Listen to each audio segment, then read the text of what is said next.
Saskibaloian ere hasita dago denboraldia Relden Mekanika takerentzat. Bigarren jardunaldian jokatu du etxeko lehenengo partidua talde urdinak. BKL izan du aurkari.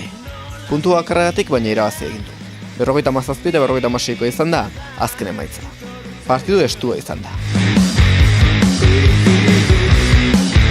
Nahiko trabatua, egia esan, puntu gutxiko partidua, baina guri komeni zaigun erritmo baten. Beraiek uste 4-0 edo hasi ziela gintzen, baina guk ere puntuekin jarriteko ginen, eta nahiko pareka dute iritsi izan kontua. Ez dakit atxeen aldian nola iritsi ginen, egia esan. 4 puntu aurretik, 30-26 edo uste dut, eta hola, bukaerako emaitzak ere erakuste du partido guztian nola izan zen, oso puntu diferentzia gutxiko partida izan zen bai. Aurreko astean Tabirakoren kantxan 24 punturen aldeaz galdu zuen takek. Bigarren jardunaldian irabaztea garrantzitsua zen ligaren hasieratik sailkapenen zuloan ez egoteko. Zortea lagun sailkapenean lehenengo garaipena pilatu du takek. Bai, dudi gabe garrantzitsuena, eta gainera ikusita beraiek izan dutela azkenengo jaurtiketa, eta jaurtiketa hori iten duen personak normalean jaurtiketa hori sartu iten du gaina. Eta orduan zortea izan genuen, jokaldi hortan, baina partido hona egin genula esan daiteke. Nik uste merezi genula guk irabaztea, baina beraiek ere bai. Eta, kasu honetan, zortea gure aldera erori izan, eta, puntutxo etxea.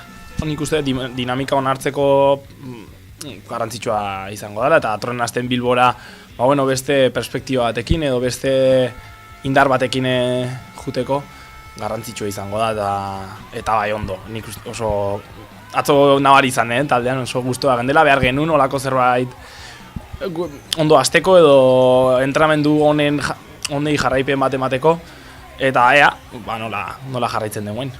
Takeren historian kapitulo berri bat idazten hasteko garaia da. 2018-2019 denboraldiaren hasiera honek etapa berri bat irekiko du taldearentzat.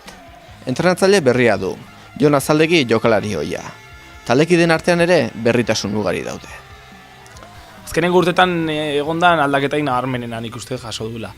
Lehen ozion nukleo erdi veteranotik, 4 pertsonek utzi dute taldea, eta gehien Maldini Exteriorreko jokalarik dira, eta horien ordez, juveniletatik edo junioretatik sartu den bloke handi txamar bat sartu zaigu. Hortik aparte entrenatzaileak ere aldatu zaizkigu, orduan, pila bat urtetan entrenatzaile baten sistemak eta jokatzen aritu ondotik, pixka bate egokitzeko urtea dela esan genezake. Taldeak dituen berritasun guztiekin egokitzapen garai bat beharko du Relden Mekanika takek. Halere, baloia dagoeneko airean da, eta denboraldia hasi da. Beñat Azaldegik garbi du taldearen helburua zein izango den. Aurten nik uste eutxi mar digula, hori dela gure mailari ustea dela gure helburu nagusia, eta izarde pixka bat egin beharko dugula mailari usteko.